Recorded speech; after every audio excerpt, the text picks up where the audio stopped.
Dia bisa kok. lebih tertarik ke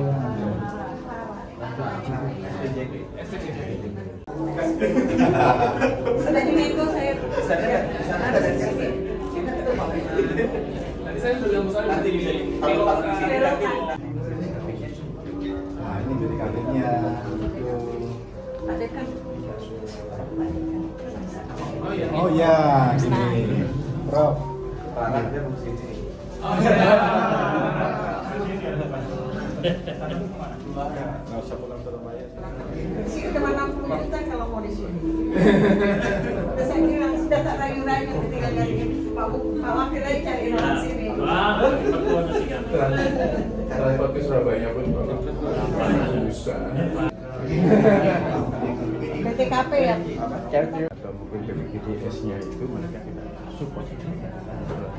Jangan sampai alat yang sudah disiapkan Pak Menteri ini nganggur itu. Udah lihat, kasnya tuh udah lihat. Kemarin sudah Belum. Aku kasih mahal ya Digunakan ya Pak Menteri. Kalau enggak kemarin udah dicoba dokternya pindah ke Bali. Makanya SIP-nya gue nanti nggak ada SIP aku taruh sini. Jadi Sudah izin siap. Pak. Jadi nanti Tugas dia. ya udah jadi bicara kan ini nanti tanggal 1 kan ada datang tuh yang dokter spesialis jantung. Nah dia men-screening sambil yang pindahan dari mana Mokere itu Sari Veroka. Nah sambil menunggu Vero saya sudah ngomong Sanglah untuk datang ke sini. Iya seperti itu polanya. Jadi izin makanya tadi saya sudah advokasi dengan Pak Dekan ini supaya untuk isi. Kita siap sempat Velonya berapa lama? 6 bulan. 6 bulan.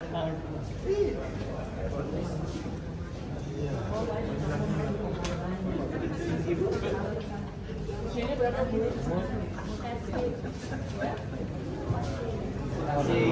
Usia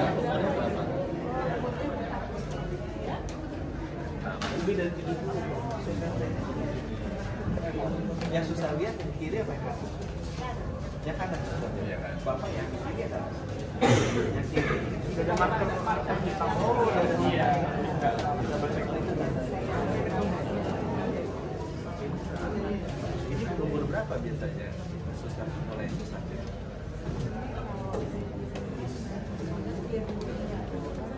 Pak Bupati dan Bapak Wakil yang kami hormati, jajaran Kementerian Kesehatan yang jauh-jauh datang ke sini rame-rame menunggu kapal kami. Saya sangat berbahagia sekali berkenan berkunjung kepada kita. Juga Bapak Putu Arianto, Deputi Regional Wilayah Bali, Nusa Tenggara Barat. Ya, terima kasih. Bapak Wayan Sudiarsa, Gubernur Bas. Penekanan tombol peresmian itu, launching. Apa? Oh iya. Ya. Sebuah sambutan aja. Ya. Oke. Ya, saat ini akan ada sambutan dari Bapak Budi Gunadi Sadikin selaku Menteri Kesehatan Republik Indonesia. Kepada Bapak dipersilahkan maju Pak untuk waktu dan tempat saya izin persilahkan. Sebanyak Pak Bupati, Pak Dekan, Pak Agus, Padang, Bapak ini Pak Putu nih, ini teman lama saya di Mandiri nih, udah bantuin kita. Sama hadirin sekalian saya tidak bisa sebutkan satu persatu. Assalamualaikum warahmatullahi wabarakatuh. Waalaikumsalam warahmatullahi wabarakatuh. Bapak Ibu, saya ketemu Dr. Agus itu apa? Maret ya? Bulan Maret. Waktu itu sebenarnya ya sudah mulai transformasi kesehatannya udah jalan 5 bulan 6 bulan, mencari-cari bentuk, mendengarkan banyak orang. Pas lagi proses undang-undangnya juga ya. Tapi dari sini saya terkejut loh, ada juga yang seperti ini.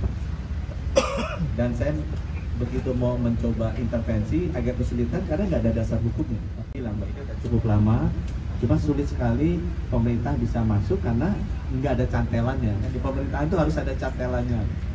Jadi akhirnya kemudian saya panggil beberapa yang mirip, ada juga Dr. Sher dari Lee Darmawan, Dr. Lee Darmawan, Angkatan Laut juga ada Pak Kadang juga punya seperti ini. Saya ngomong sama Pak Panglima masalahnya ada di mana. Terus ada satu lagi kalau nggak salah dari Pemda Jawa Timur juga punya. Nah buat saya kenapa ini penting? Karena kita di Kementerian Kesehatan ingin memberikan akses yang seluas-luasnya dan sebaik-baiknya untuk seluruh masyarakat. Kita nggak mau semuanya terkonsentrasi di kota besar.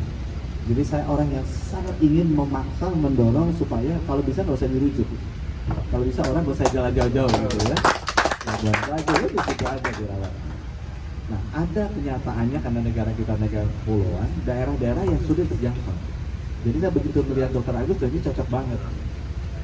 Cuma waktu itu saya sadar yang harus diberesin nomor satu adalah cantelan hukumnya. Dan ini buat teman-teman sekalian, saya beruntung karena begitu saya panggil itu yang dokter Sher, itu salah satu pembinanya, boardnya itu Pak Yasona Lauli.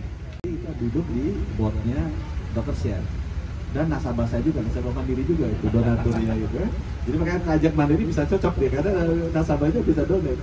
Ini nasabah salah satu kita yang besar lah itu ya, tabungannya besar, pinjamnya besar. Jadi saya tahu dia pasti mampu kalau untuk, saya tadi udah bisik-bisik berapa sih setahun kira-kira, oh dia harusnya mampu lah itu tadi. Uang jajannya dia untuk bantu itu. Nah, jadi begitu saya bicara, Pak Yasona kebetulan datang waktu saya undang Dr. Sher, saya cerita saya butuh cantelan hukum, peraturan hukum sama Pak Yasona di Bandung.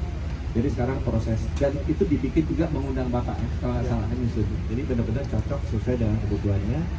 Dan itu harusnya sebentar lagi keluar, karena Pak Yasona sudah bantu urus sendiri. Nah buat saya yang penting apa dengan cantelan hukum itu? Dengan cantelan hukum ini, Bapak Ibu, nanti intervensi pemerintah, program pemerintah itu bisa masuk, bisa masuk. Saya bicara dengan beberapa orang, tadi saya ngomong sama Dr. Agus, karena saya orangnya kayak orang Surabaya, ngomong apa adanya. Katakan sudah di berkesinambungan. Jadi banyak yang kayak gini tidak pernah langgar. Sangat tergantung kepada pendirinya. Jadi kalau saya jadi bankir nih, Pak Putu, resikonya paling besar siapa? Resikonya Dr. Agus. Kalau Dr. Agus tiba-tiba saya mau pindah ke Australia, oh selesai itu programnya. Ya, itu owner risk kalau kata aku, karena besar sekali. Jadi kita harus bikin ini bisa sustainable. Dan sustainable masalahnya di biaya. Sudah saya lihat, saya ngomong juga sama Pak Panglima, itu juga masalahnya biayanya tinggi sekali, biaya operasional. Nah tapi itu kan masalah yang harus diberesin, nggak bisa kita hanya masalah terus ya gitu. Jadi saya tadi udah bisik-bisik, ini untuk tindak lanjutnya ya, karena pada kesempatan ini kita ngasih beberapa alat, cuma nomor satu yang paling besar biayanya adalah biaya transportasi tenaga kesehatan. Karena kalau ini jalan 6 bulan, 2 minggu sekali di rotasi, pergi ke daerah-daerah terpencil, biaya bawa dokternya ke daerahnya itu mahal sekali. Jadi tugasnya Ibu Sari sebagai direktur yang pegang seluruh layanan Vaskes se-Indonesia. Ibu Sari mesti pastikan bikin PGDS kayak intensif kayak beasiswa wajib kerja beasiswa itu. Saya mau kalau bisa tahun ini udah selesai aturannya. Jadi mulai tahun depan kalau dia udah kembali, tahun depannya orang datang ke sini, saya nggak tahu ada tempat nginep apa nggak usah bolak-balik. Kalau apapun 3 bulan aja dia keluar. Tapi 3 bulan dia stay di kapal, terus senang jalan-jalan ini kan, ya? Senang dia jalan-jalan, bisa lihat, bisa berhenti, dan pengalaman baru buat mereka. Ini kan hitung-hitung dia liburan dibayarin, gitu kan, liburan dibayarin. Jangan lihatnya itu cari uang, ini liburan dibayarin dapat uang, gitu kan, sambil mengabdi, gitu ya. Jadi itu tugas nomor satu. Bu kalau bisa, komponen biaya terbesar dari beliau itu adalah biaya transportasi dari tenaga kesehatannya bisa di-cover melalui mekanisme PGDS atau mekanisme wajib belajar atau intensif wajib belajar. Yang nomor 2 ini juga ke Ibu, ini biaya solar. Sebenarnya kalau cari solar murah, misalnya Pak Adang pasti tahu dia cari solar murah gitu ya. Coba saya bekas Wakil Pertamina, jadi Ibu juga nomor 2 coba kumpulin itu dirutnya Pertamina, nanti kita panggil karena pernah kerja buat saya, bikin barang aja. Bisa HP-nya mahal. Ya. BMHP ini harusnya kalau bisanya benar bisa di-cover dari BPJS. Begitu kita PPL udah kedengaran, saya ngomong sama Pak Gufron bilang, oh, udah ada cantelan Pak, akhirnya udah bisa dibayarin. Cuma masih kelas C ya. Coba kalau bisa dibikin kelas khusus atau bikin kelas apa supaya bayarannya lebih tinggi, ya? Supaya bayarannya bisa lebih tinggi. Nah saya rasa kalau 3 hal itu bisa kita address, ya? Orang-orangnya bisa lebih lama, nggak usah bolak-balik, dia transportasi turun, dia solarnya kita bisa kasih harga yang non subsidi sehingga bisa turun. Kemudian dari masalah apanya BMHP-nya kita bisa cocokkan dengan rate BPJS yang lebih tinggi, karena ini kan layanan yang lebih sulit, yang lebih jauh jangkauannya. Itu mungkin saya rasa bisa membuat ini lebih sustainable. Dan terakhir saya mau minta nih, saya udah lihat ya Dr. Sher, Pak Agus ya. Aku kan orangnya terbuka ya. Mereka manage lebih bagus, terutama dari sisi donor management. Jadi mereka manage donornya. Ada UNICEF. Bapak kalau mau sustain, Bapak butuh international spec. Ya, ini kan lokal semua. Di Fed Australia, ada USA, itu yang ngasih saya tuh ada Bill Melinda Gates Foundation. Saya tuh setiap tahun dapat grant itu 5 triliun. Lebih besar dari APBD-nya Pak Bupati berarti ya. Lebih besar dari APBN-nya Pak Tito. Itu grant. Caranya gimana? Ya saya ngomong. Nanti donaturnya lihat, ini jujur nggak sih menterinya? Buat saya itu kesehatan gampang sekali. Datang ngomong kasih 50 juta dolar, ngomong kasih 200 juta dolar. Atau pulang-pulang kita udah bawa 5 triliun. Dan itu besar sekali. Jadi harusnya nanti yang keempat nanti ngomong sama Ibu Linda, Ibu yang ngaturin, khusus untuk yang kapal-kapal ini dikumpulin aja, kita raise fundnya bareng-bareng. Kita bawa international donors. Tapi mesti dibantu sama Pak Dekan, presentasinya mesti bagus, manajemen keuangannya mesti rapi, ya, transparansinya mesti ada, has to be audited. Ya, sehingga dengan demikian donornya datangnya nyaman, sehingga Dokter Agus nggak usah pusing-pusing cari lagi, lari lagi, tanpa larinya sekali aja, yang lainnya untuk fund, donornya masuk terus setiap tahun.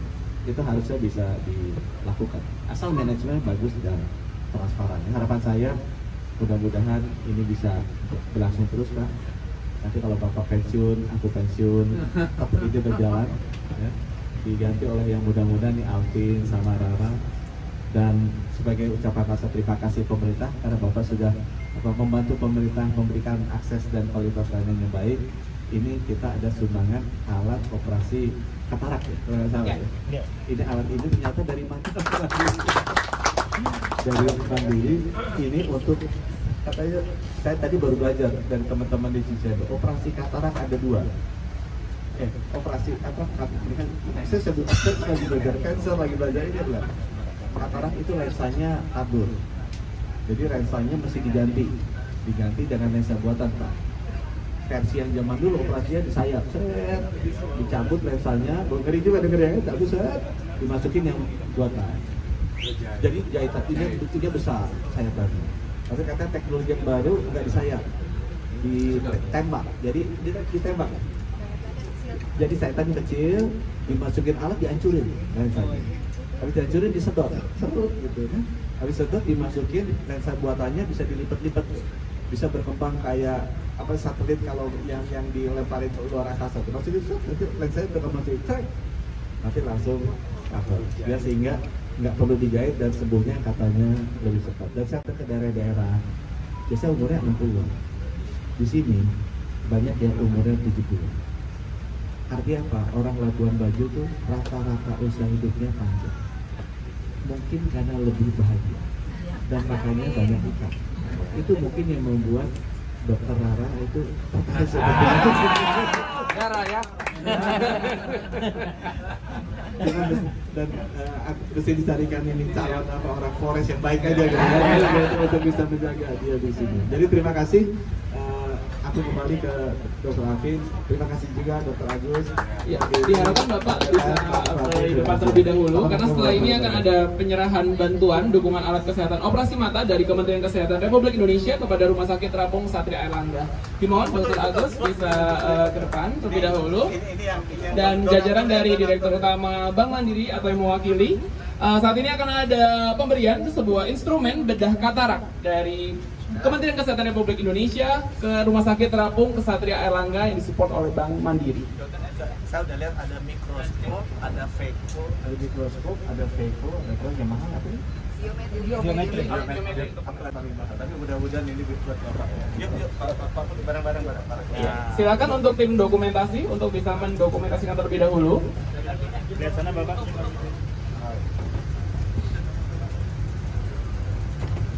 Boleh lihat ke belakang Bapak. Ya, merapat lagi. Dan selanjutnya akan dilanjutkan dengan dukungan bantuan alat kesehatan operasi katarak untuk Rumah Sakit Terapung Kesatria Airlangga. Iya, yang akan diserahkan bersama dengan Bapak Budi Gunadi Sadikin dan Direktur Bank Mandiri atau yang mewakili kepada Rumah Sakit Terapung Kesatria Airlangga. Mungkin bisa dibantu tepuk tangannya terlebih dahulu.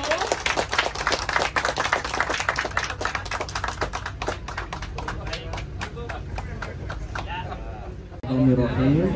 Dengan ini saya meresmikan penggunaan dari Permenkes untuk layanan kesehatan bergerak yang pertama kalinya di dunia, itu di kapal milik Satria Erlangga. Mudah-mudahan teman-teman di Satria Erlangga bisa terus semangat berlayar melayani masyarakat Indonesia untuk layanan kesehatan di pulau-pulau terpencil.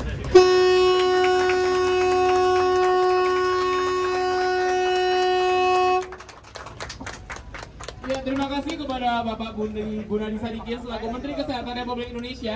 Dan saat ini sambil berjalannya acara akan dilanjutkan dipimpin oleh Kapten Mudatsir untuk kita joy sailing kurang lebih 30-45 menit dan nanti akan kembali lagi ke dermaga Pelabuhan Marina. Program yang sudah dilakukan. Jadi yang pertama dari 10 kabupaten di Provinsi Nusa Tenggara Timur yang sudah kami datangi, mulai dari Pulau Flores itu ada di Nagekeo, MD, Flotim, terus kemudian Lembata, kami lanjut ke Betun, Timur Tengah Utara, Timur Tengah Selatan, Kupang, Pulau Rotendao, dan Pulau Saburai Jua. Jadi total memang ada 3 lokus utama dari pelaksanaan Bakti Indonesia Timur kali ini. Yang pertama terkait dengan isu stunting. Sudah ada 1.237 anak yang dipertemui langsung dengan dokter spesialis anak yang relawan dari Rumah Sakit Terapung Satria Erlangga. Kemudian ada total 378 pasien bayi atau anak yang sudah berhasil di screening dengan ekokardiografi untuk mengecek penyakit jantung bawaannya, dan sudah kurang lebih ada 10-15 anak yang sudah rencananya moving mau ke Surabaya satu persatu, yang sudah setuju untuk dilakukan tindakan perioperatif. Kemudian yang ketiga lokusnya adalah terkait dengan ibu hamil resiko tinggi, yaitu adalah pelayanan ANC dan USG. Jadi saya melihat langsung Bapak dari kebijakan Kementerian Kesehatan bahwa penyediaan USG itu memang sudah sampai di sana karena mereknya mirip semua. Jadi saya tahu ini balik dari Kementerian Kesehatan. Kemudian saya juga melaksanakan ANC dan USG. Itu 5% ibu hamil yang datang ke puskesmas itu belum pernah USG sama sekali. Dan bahkan sudah yang mau bayinya kembar, udah mau lahiran baru tahu dia kembar setelah kami USG gitu. Itu totalnya ada 998 pasien. Kemudian ada sekitar 500 sampai 600 tenaga kesehatan, baik dokter maupun bidan maupun perawat yang sudah kami melakukan pelatihan.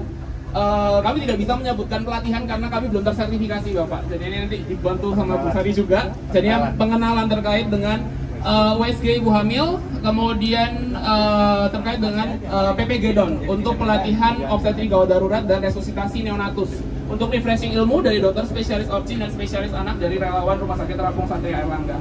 Kemudian sesuai yang kemarin saya bertemu Bapak bahwa poli spesialistik yang sangat dirindukan oleh masyarakat NTT itu adalah pelayanan indera, terutama di bidang mata, ya, makanya kita mengadakan operasi katarak. Kemudian yang kedua adalah pelayanan THT, karena memang tidak ada dokter spesialisnya, hanya ada di Kupang, di Labuan Bajo, dan itu belum tersebar secara merata. Jadi banyak masyarakat kepulauan yang tidak bisa merasakan pelayanan poli spesialistik tersebut. Beberapa hal, dan selain itu kami juga bisa memberikan bantuan alat bantu dengar kepada anak-anak yang mengalami tuli kongenital terutama, jadi di Pulau Saburai juga.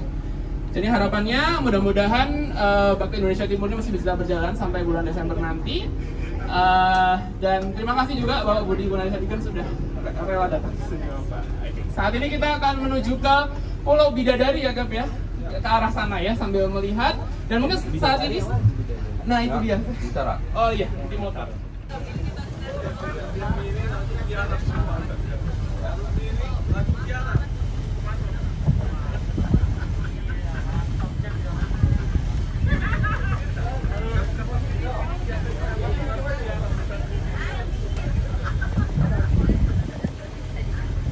Siapa tahu yang lain mau foto-foto dipersilakan.